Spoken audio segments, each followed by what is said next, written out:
जय माँ इंद्राक्षी, जय अम्बे। इंद्राक्षी धाम में दर्शकों आप सभी का हम हार्दिक स्वागत करते हैं। आज के दिन जिन जातकों का जन्म दिवस है, मैरिज एनिवर्सरी है, उन सभी को हमारी तरफ से बहुत बहुत शुभकामनाएं। आज का सब्जेक्ट बहुत खास है और जैसे कि आपको मालूम ही है कि श्राद्ध पक्ष आने वाला है।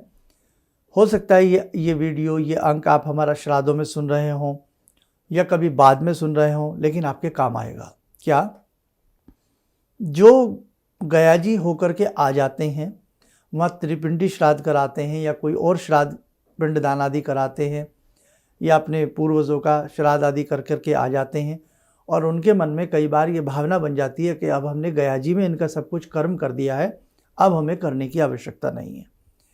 तो क्या हम हर वर्ष अपने पितरों का श्राद्ध बाद में भी कर सकते हैं, गया जी हो आने के बाद, या कहीं पर भी कुछ हम बड़ी स्थल पर कुछ कराए हैं उसके बाद भी हम श्राद्ध कर सकते हैं, या श्राद्ध करने में कोई दोष लगता है या नहीं करना चाहिए? हम अगर गया जी हो आए तो हमें श्राद्ध बिल्कुल नहीं करना चाहिए, क्या राय है ना?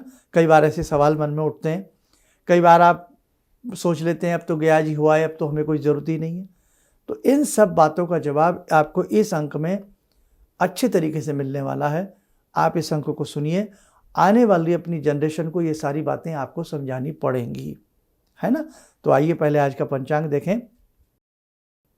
27 सितंबर सन 2023, दिन बुधवार, संवत 2080, भादो का महीना, शुक्ल पक्ष, तिथि आज त्रयोदशी है, नक्षत्र धनिष्ठा, राहु काल 12 से 1:30, दिशा सूल उत्तर पूर्व दिशा। अब देखिएगा, आज जैसे कि मैंने बताया 27 सितंबर है सन 2023। हो सकता है 2 साल बाद आप ये वीडियो देख रहे हो, है ना? और 29 तारीख की पूर्णिमा है, 29 सितंबर की, उसमें पूर्णिमा का श्राद्ध होगा। उसके बाद 30 तारीख से आश्विन मास लग जाएगा। हर वर्ष आश्विन मास के 15 दिन ये श्राद्ध पक्ष के होते हैं और इनमें बहुत लोग गया जी जाते हैं, कोई लोग कहीं जाते हैं और वो अपना अच्छे से ही सब श्राद्ध करने का प्रयास करते हैं। 2 कैटेगरी हैं। एक वो, अरे अपना पीछा छुड़ाओ, बस गया जी गए, वहाँ जैसा भी हमसे हुआ हम उसे करके वापस आ गए कि बस अब तो हमें करने की ज़रूरत ही नहीं। अगर ऐसी भावना है तो ये भावना आपकी गलत है। आपको मालूम नहीं है, पितृ हमारे सहायक होते हैं। पितृ पग पग पे अपने बच्चों की सहायता करते हैं। ध्यान रखना मेरी बात का। इसलिए पितरों का रिश्ता जन्म जन्मांतर का होता है। ये शरीर नश्वर है, ये देह नश्वर है, लेकिन इसके अंदर बैठी आत्मा वो कभी नहीं मरती है। इसलिए एक सूक्ष्म सत्ताधारी जो हमारे पितृ होते हैं, उनसे रिश्ता हमारा टूट नहीं सकता। उनका मन दुखता है जब हम एक बार में काम निपटा करके दोबारा उनकी तरफ देखें बिना। तो ये परिभाषा गलत होगी। गया जी से आने के बाद भी हमें श्राद्ध करते रहना चाहिए, मेरी अपनी मान्यता है। ये करते रहना चाहिए, किसी तरह का कोई भय नहीं है, कोई डर नहीं है ना? और ना ही आपको कोई ऐसी राय देता है कि अब आपने सब कुछ कर दिया है, अब आपको करने की ज़रूरत नहीं है। हमें रोज़ भूख प्यास लगती है, हम पैसा कमाने के लिए पूरी ज़िंदगी लगा देते हैं, लेकिन जिन पितरों ने हमें अपना नाम दिया, गोत्र दिया, जन्म दिया, हमें इस काबिल बनाया, क्या उन्हें भूल जाएं हम? इसलिए ध्यान रखना, आप गया जी जाइए, बहुत अच्छी बात है, बल्कि जाना चाहिए। भगवान राम ने जी भी जाकर के वहाँ अपने बड़ों का ये सब किया है। जब हमारे अवतारों ने किया है, हमारे भगवान ने किया है, समय समय पर बड़े बड़े ऋषियों ने गया जी जाकर के तर्पण मार्जन, पिंडदान, त्रिपिंडी आदि किया है, तो वहाँ जाना अच्छी बात है। लेकिन आप ये बिल्कुल ना सोचें कि अब हमारा संबंध पितरों से ख़त्म हो गया है। मेरी बात को कृपया आप अच्छे से समझने का प्रयास करना, है ना? तो आप गया जी जाइए, सब कुछ अच्छे से करिएगा। जहाँ आपको लगता है आपके पितर आपसे असंतुष्ट हैं, उखड़े हुए हैं, अजीब अजीब आपको लग रहा है, तो आपको एक बार गया जी जरूर जाना चाहिए। जाकर के अच्छे से सारा कर्म करिएगा, लेकिन उसके बाद वापस आकर हर वर्ष जो श्राद्ध पक्ष आता है उसमें अपने पितरों के निमित्त दान पुण्य कुछ ना कुछ हमें करते रहना चाहिए। कभी मत भूलना, पितरों का तो हमें आशीर्वाद चाहिए चाहिए। जैसे देव योनि होती है, प्रेत योनि होती है, भूत योनि होती है, देवता होते हैं, वैसे ही पितृ भी होते हैं। 100% पितृ होते हैं, कहीं भी कोई किंतु परंतु नहीं है। अब आप लोग कहेंगे विदेशों में तो नहीं होते, उन लोगों के तो नहीं होते। अरे भैया, जिन्होंने रिसर्च की है वहाँ है, आप एक बार अच्छे से उस चीज़ को देखिए, अमल में लाइए, आपको समझ में आ जाएगा। आप देखो ना, चंद्रलोक से ऊपर पितृलोक होता है। अब हमारे ऋषि मुनियों ने वो अध्याय पढ़े हैं, हमारे ऋषि मुनियों ने वो अध्याय हमें पढ़ाए हैं, हमारे ऋषि मुनि उस लेवल तक उनका ज्ञान पहुंचा है, उन्होंने उन चीज़ को माना है और अपने बच्चों को समझाया है। हो सकता है दूसरी जगह ये रिसर्च ना हुई हो, ना उन्होंने ये रिसर्च की हो। वो अब देखो ना, ज्योतिष के ग्रंथों में चांद की कितनी दूरी, सूर्य की कितनी दूरी कैसे लिख दी गई, और जब लिख दी गई बहुत बहुत प्राचीन समय में ये सारी बातें ज्योतिष के ग्रंथों में लिख दी गई। पृथ्वी जैसे, ज्योतिष में लिखा है कि पृथ्वी जैसे सैकड़ों गोले सूर्य में समा सकते हैं। आकाश गंगा में इतने रहस्य छिपे पड़े हैं जिन्हें भी जानना बाकी है। और आज क्या हो गया, आज हम हर चीज़ से अपना पल्ला झाड़ लेते हैं। इधर व्यक्ति की डेथ हुई और हम 2-3 दिन में उसका उठाला, क्रिया सब कुछ संपन्न कर देते हैं। ये तरीका गलत है। आज देखिए कितने दरबार लग रहे हैं, और कितने दरबारों में आपने देखा है कि भूत नाच रहे हैं, आपका भूत उतारना है। कोई भूत उतार रहा है, कोई जल का छींटा मार के भूत उतार रहा है, कोई बाल पकड़ के भूत उतार रहा है, कोई कुछ पढ़ के भूत उतार रहा है। यानी कि कितने भूत, कहाँ से ये भूतों की फैक्ट्री लगी है, कहाँ से इतने भूत आ रहे हैं, कहाँ से ये भूत उतारे जा रहे हैं। मेरी बात को गौर से समझिए। तो ये क्या है, असंतृप्त आत्माएं हैं, तृप्त नहीं है। ना ढंग से उनके लिए श्राद्ध हो रहा है, सनातन धर्म की मैं बात कर रहा हूँ, अपने धर्म की। ना ढंग से उनके लिए श्राद्ध हो रहा है, ना ढंग से उनके लिए कोई क्रियाएं हो रही हैं। और आज मैंने देखा है, हम लोगों के पास भी फ़ोन आते हैं, बहुत लोग भूत प्रेत आत्माओं से ग्रसित हैं, वास्तविकता है। और इसमें 2 बातें होती हैं। खैर सब्जेक्ट अलग चला गया, लेकिन 1 मिनट लूँगा। कई बार 99% हम डिप्रेशन का शिकार होते हैं, हमें साइकोलॉजिकल कोई दिक्कत होती है, तो भी हम ऐसा समझ लेते हैं कोई भूत प्रेत आ गया। लेकिन भूत प्रेत की समस्याएं भी होती हैं। आज देखिए ना, कितने भूत प्रेत उतारने वाली वीडियो आप देखो भरी पड़ी हैं। तो भैया ये सब क्यों हो रहा है, इसलिए आप ध्यान रखना। और आज मानव कितना दुखी है, असंतोष है, निराशा है, बहुत सारी चीज़ें हैं। कहीं धन की कमी है, कहीं शरीर स्वस्थ नहीं है, मतलब निराशा सी हर घर में करीब करीब। अब बहुत दिक्कत वाला समय, और यही स्थिति रही तो आप देख लेना आगे आने वाला समय और भी कष्टप्रद होगा, और भी मनमुटाव बढ़ेंगे, और भी निराशाएं बढ़ेंगी। आने वाला ऐसा समय होगा। आज एकाकी से सबका जीवन होता जा रहा है।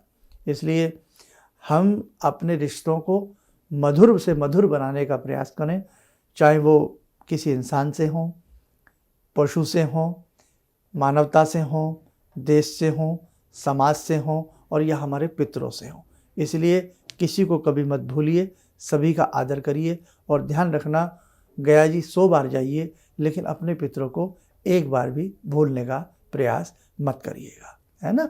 तो बस आज का मेरा यही संदेश था कि जो गया जी हो आए हैं, मन में ये भावना है कि अब हम घर में श्राद्ध करें ना करें, तो आप कर सकते हैं, कोई पाप नहीं है, कोई दोष नहीं है। सेकंड बात, आप दान पुण्य नहीं कर सकते, ब्राह्मण को भोजन घर में नहीं करा सकते, तो आप कम से कम हर श्राद्ध पक्ष में 15 दिन के लिए 2 रोटी गाय को दें, 1 रोटी काग को दें, कुछ चींटी को बलि दें, स्वान को दें, देते रहें। हमारा श्राद्ध विशेषांक, हमने एक वीडियो बनाई है 2-4 दिन पहले, श्राद्ध विशेषांक जरूर देख लेना।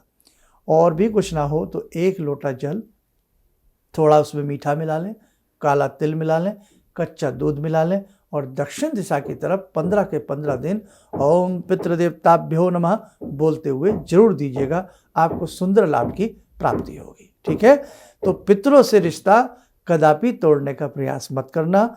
और हम कहीं हो आए हैं तो ये चीज़ सोचकर भी आप कोई अपनी क्रिया, सुंदर क्रिया बंद मत कर देना।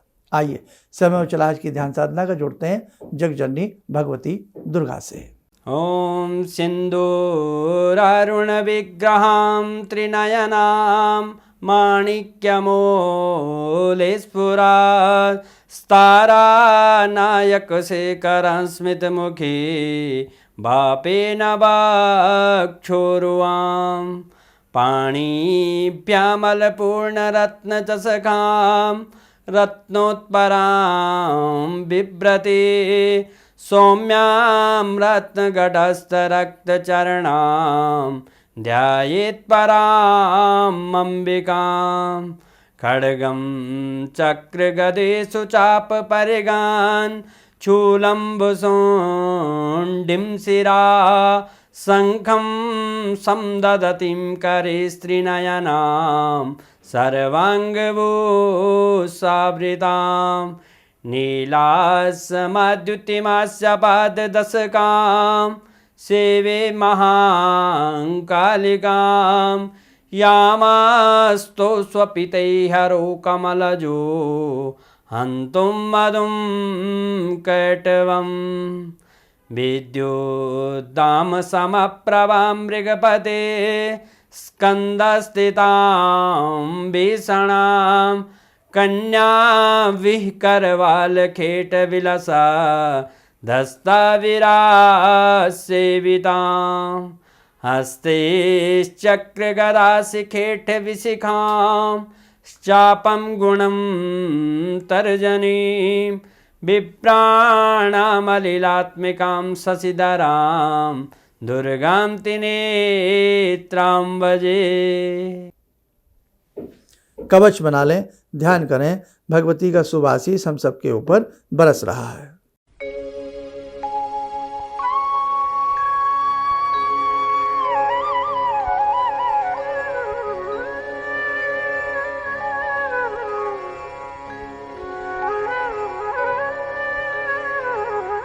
ओम बोलते हुए नेत्र खोलें, सामान्य हो जाए।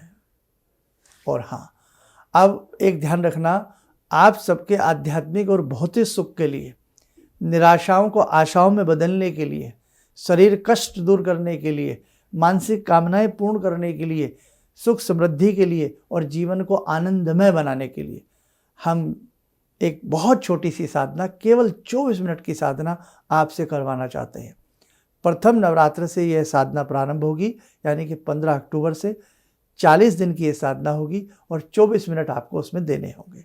जो इस साधना से जुड़ना चाहता है, अपना नाम नंबर हमारे संस्थान में सुबह 10 बजे से शाम 6 बजे के बीच में लिखवा दें। और एक प्रयास और करें, खुद भी इस साधना से जुड़ें, अपने मित्र दोस्तों को, परिवार के संबंधियों को भी इस साधना से जोड़ने का प्रयास करें। आपने अगर कहीं से भी गुरु मंत्र लिया है, गुरु दीक्षा ली है, तो कोई उसमें भय नहीं, डर नहीं, क्योंकि जो हम आपको साधना दे रहे हैं भगवती की साधना है, ऋतंभरा की साधना है और आपको उसमें गुरु मंत्र में कोई दिक्कत नहीं है। वो अपनी जगह आप करते रहिए और इस साधना को 24 मिनट करके आपके जीवन में कमाल होगा, आप स्वयं ये महसूस करेंगे। और महिलाओं का एक सवाल और है कि कई बार मासिक धर्म जैसे बीच में आ जाता है, तो 40 दिन की साधना क्या हमारी खंडित हो जाएगी? आपकी खंडित नहीं होगी। उसका भी तरीका हम आपको बताएंगे।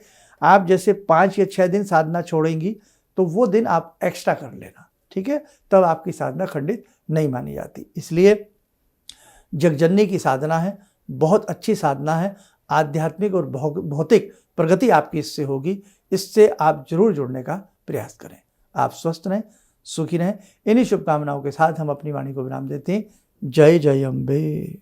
मैं आपके द्वारा जो लिए मंत्र जब करे थे तो मुझे दिमाग में पहले इतनी बेचैनी रहती थी, बहुत ज़्यादा, लेकिन आपसे मैं मिला था भोपाल में, जब से मुझे बहुत शांति मिलती। मतलब मेरा एक तो एनर्जी मिले मुझे, एक बात। दूसरा, आपने जो मुझे एक बार टीवी देख रहा था, उस समय टीवी में आपके जो कार्यक्रम आते हैं, तो हमारे रिश्तेदार हैं, उनकी बच्ची की शादी नहीं हो रही थी, तो जो कड़ा का आपने प्रयोग बताया था, हल्दी में डालना, गुरुवार के दिन वो पहनाना, मैंने ऐसी बातों बता दी। मतलब मेरे गुरु में मैंने आज तक कोई गुरु मंत्र नहीं लिया। पहली बार बोल रहा हूँ कि मैंने किसी गुरु को आज तक गुरु मंत्र नहीं लिया। सिर्फ मन में आपको बनाया तो आपको बनाया गुरु मैंने अपने मन में, लेकिन मैं किसी के यहाँ गुरु मंत्र लेने नहीं गया हूँ। तो मैंने कि मेरे गुरु जी ने बताया, तो मैं आपको बता दे रहा हूँ। ऐसा जैसे उनको बताया तो मेरे को अभी विश्वास करिए 11 तारीख को शादी है उनकी, मेरे को मिले वो, और भैया तुमने बताया था, पहले क्यों नहीं बताया?